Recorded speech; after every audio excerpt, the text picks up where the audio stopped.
Mental হসপিটালের ভেতরে থাকা সুন্দর একটা পুকুরের পাশ দিয়ে দুই পাগল বন্ধু ঘুরে বেড়াচ্ছে। এমন সময় হঠাৎ করে এক পাগল পা ফসকে পুকুরের মধ্যে পড়ে গেল। সেই পাগল আবার সাঁতার জানতো না, যার কারণে সে পানির মধ্যে ডুবে যেতে আরম্ভ করলো।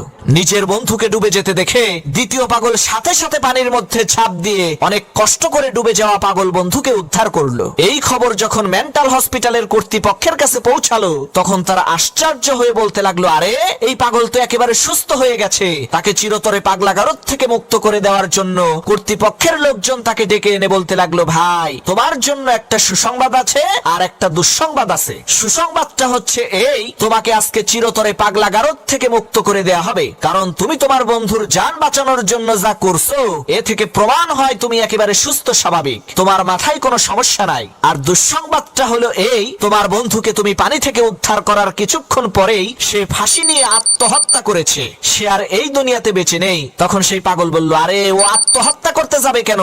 ওকে তো আমি নিজেই রশি দিয়ে বেঁধে রোদ্রে শুকাইতে দিছি, পানিতে ভরে ভিজে গেছিল না, এই কারণে।